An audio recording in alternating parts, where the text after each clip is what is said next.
बहुत सारे दोस्त हमसे पूछते हैं कि कौन सी चाय इस्तेमाल करनी चाहिए, ब्लैक टी, ग्रीन टी। देखें, चाय में कैफ़ीन पाई जाती है और कैफ़ीन जो है इसकी एक मख़सूस मिक़दार जो है वो हमारी दिमागी सलाहियतों को तेज़ करने के लिए, हमारे आसाब को चौकन्ना और उसे क्या कहते हैं थोड़ा सा मुतहर्रिक करने के लिए हमारे जिस्म की ज़रूरत होती है। आम तौर पे नेचुरली कुछ ग़िज़ाओं में ये अज्जा जैसे निकोटीन है, कैफ़ीन है, ये पाई जाती हैं। लेकिन जो लोग ज़्यादा आसाबी काम करते हैं, दिमागी काम करते हैं, तो उनके आसाब और दिमाग को जब थकावट का एहसास होता है तो उनके लिए ये कैफ़ीन और निकोटीन ये ज़रूरी बन जाती हैं। जैसे आपने देखा होगा कि कुछ लोग सिगरेट पीते हैं और वो बहुत पीते हैं, असल में उनके जिस्म की ज़रूरत बन जाती है। वो उसको अपने जिस्म को इस जो आर्टिफिशियल निकोटीन का एक सोर्स है इसका वो एडिक्ट कर लेते हैं। इसी तरह चाय वाली बात है।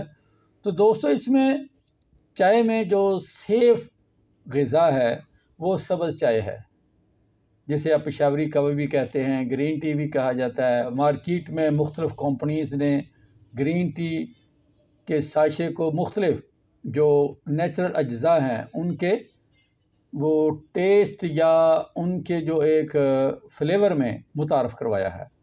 लेकिन इनमें हमने देखा है कि पाकिस्तान का एक बड़ा मारूफ़ और मोतबर ब्रांड जो है वो वाइटल चाय है।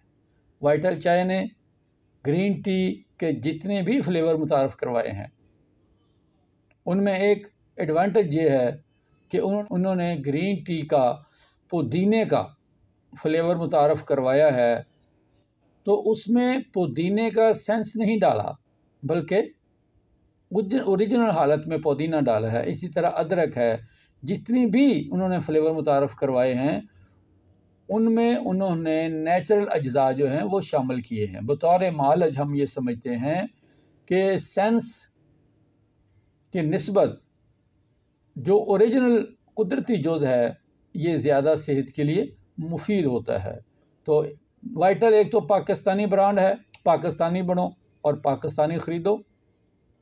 इस तरह आप गैर मुल्की जो यहूदी इस्लाम दुश्मन लॉबी है, आप उनकी प्रोडक्ट के ख़रीदने से भी बच जाएंगे और दूसरे हवाले से इस तरह के जो नेचुरल ब्रांड हैं या जो नेचुरल अज़ा पे मुश्तमिल जो खुर्द व नोश की चीज़ें हैं उनके इस्तेमाल से आपकी सेहत भी महफूज हो जाएगी।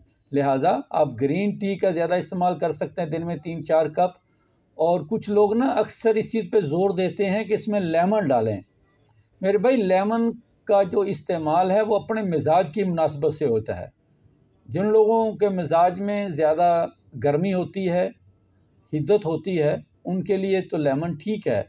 लेकिन जो लोग ऑलरेडी सर्द मिजाज वाले हैं, जिनके मिजाज में ठंडक है, बलगमी मिजाज वाले हैं, तो उनको लेमन का इस्तेमाल नहीं करना चाहिए।